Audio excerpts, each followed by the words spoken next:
Welcome back, everyone, to OpenLine, talking about the job market in Nashville. Things are booming. So what if you're looking for a job? What does that mean? Happy to have with us Matt Lowney with some career advice. And let's go to the phones. Let's go to Donna. Hello, Donna. Hello, is this Mr. Lowney? Yes. I guess it is. Yes, go ahead. Is Leland there? No. That's our weather person? No. Oh, I apologize. I was concerned about Hurricane Michael. I think about the wrong person. Hurricane Michael. I have no idea about Hurricane Michael. I don't know about that. All right.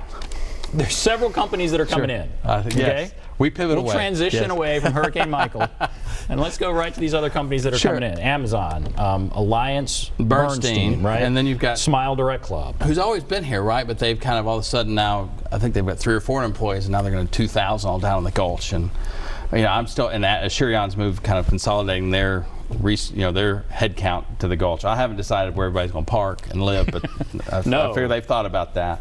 What of those companies kind of stand out to you? You feel like they're recruiting, doing things the right way. What kind of stand out to you there? Well, I think what's interesting, first of all, and I think this is important if you're going to look at, they're all culturally completely different, and that's not hard to learn that stuff. You can go on Google, but that's what Glassdoor has done for everybody. It's kind of democratized feedback, what it's like to work there, because people who work there can post about it, right? So, from my view of things, they're vastly different value propositions. You might make more but work a whole lot more hours, and is that what you want to do if you have kids and at home? The one that impresses me, and I've kind of followed, which is the Alliance Bernstein, right? I think they've come to town. I think they've realized, they moved from Manhattan like UBS, and they thought, UBS moved here and thought, well, we're going to save a bunch of money on labor. People are going to be cheaper because Manhattan and Nashville are surely different. Right. What they found is kind of the cost of labor is the same. Now they're still realizing the other tax savings and rent's cheaper and all that. But I think Alliance has come in and said, wait a second, the play here isn't can we get the people cheapest. I think they're saying, hey, it's a competitive environment we've stepped into. It's a cool city. We want to participate in the city, and so we're going to lay our claim to a culture. And I think what impresses me is they're able to articulate it and show it. It's easy to talk about this is a great place to work, our culture is awesome, and then you kind of say, well, what does that mean? Right, I agree. Well, I mean, my boss isn't a jerk. I don't know that that's a cultural answer. That's not from the top down. That's not in the DNA from their job postings all the way through to their experience there day in and day out, right, of working as an employee. So I think Alliance Bernstein has really done a good job of saying, we're going to plant a flag as to be a premier place to live. And I like to say, I've got nothing. This is an infomercial for them. I've got no claim in this game, but I think they would be a good example to follow. I think there's a few other companies that have done I'll give you an example. Vanderbilt. Mm-hmm. Vanderbilt knows they don't pay the best, but they have a great brand. People, they come home, and if your kid comes home from college and said, I got a job at Vanderbilt right there, and your parents are going to say, that's awesome. Right. That's really cool. That's a great place to work. So I think there's some employers in town who have done a really nice job of kind of laying claim to culture is going to be a big part of our value proposition. Vanderbilt's, we develop our own, we grow our own. People have been here 10, 20 years and move from this job to this job to this job, but with a very great sense of intentionality. I agree. What is the culture of work going to be like? How is it evolving, and where do you see it in 10 years? A lot of small independent contractors, more big people leaving every couple years, working from home. Kind of where do you see us in 10 years? So it's interesting. Because I think we sat here 10 years ago and had that question of like what's changing. It's like everybody's going to work from home, and you're going to be remote teams, and everybody's going to be a contractor. But the head scratcher for me is we still build buildings, and companies are moving into these buildings. And they're not doing it so people can work from home and have empty office space, are they? So, I think that's a great theory. I think there's all kind of data that says people who work from home are just as effective or more so. But there doesn't seem to be really pushing aggressively in that direction. Lord, I'd love not to go into the office 5 days a week. I'd love to have 2 or 3 days from home. I've not yet to find the company that says, hey, we're going to cast everybody off home. We're going to have a meeting day on Tuesdays. Everybody comes in on Tuesday, and then we get our marching orders and go back home. Have you seen companies that started it and then have taken it back? Have sent some people to, they can work from home, and they're like, I don't know if I'm getting the right feel from this. Let's bring them back into the office. I don't know if you remember, So Yahoo hired Marissa Mayer, or I think Mayer, or whatever her name is, as a CEO, kind of high-flying young CEO. And one of her first things to do was to take all these Yahoo employees who work from home and said, no, you got to come in the office. And it was not received well. Once you give it to them, it's hard to take it back. Right. But you just don't have a lot of employers in Nashville. A lot of them are doing 1 or 2 day a week. That's fine. I mean, I think that's great. But culturally, to say, hey, we're just going to cast them off to work from home, it's tough.